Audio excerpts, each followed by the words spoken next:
Hello guys, welcome to the Circle Garden series. This series is a video journal of my entire journey from the day where I started building my circle bed garden to its completion.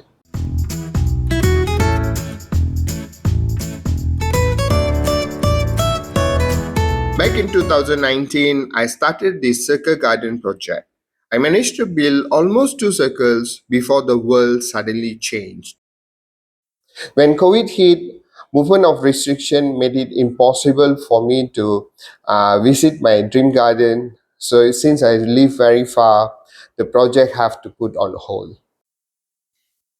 In 2022, I finally returned. As expected, the garden was completely overgrown. I guess you guys are probably tired of hearing me saying that weeds are everywhere and that I'm cleaning them again. Well, to be honest, I'm tired of doing this too. Sometimes I feel like doing the same job over and over again. But that's just a part of restoring an abandoned garden. Slowly, I cleared the weed and began to rebuild the garden beds.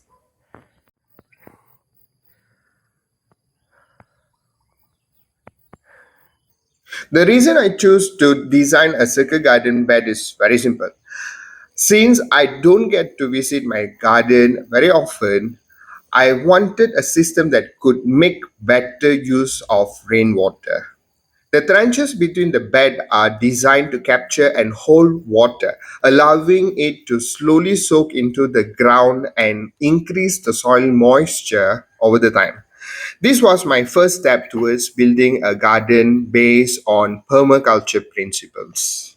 Like working with nature, conserving water, and creating a system that become more self-sustainable into the future.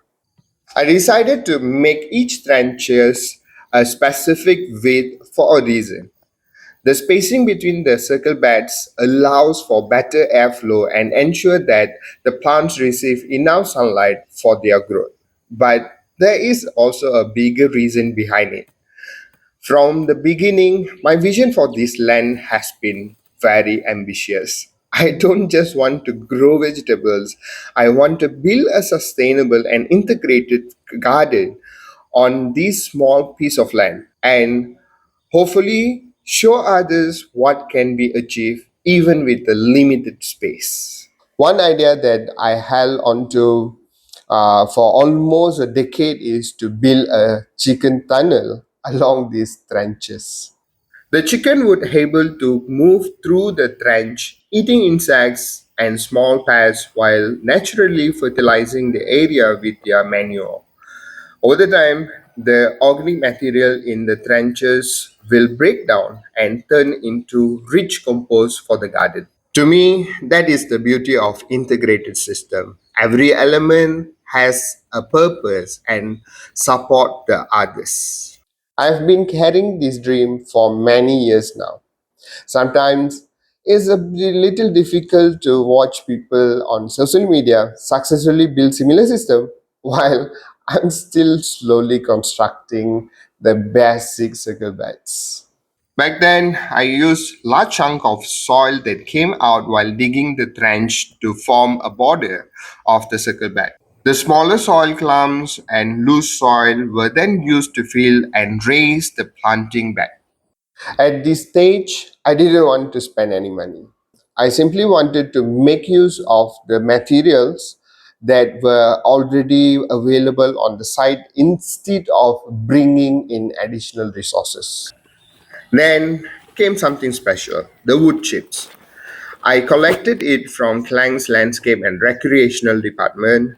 The wood chips had traveled hundreds of kilometers with me on my journey back to my hometown garden. I filled the trenches with those wood chips, hoping they would help retain moisture during the dry season.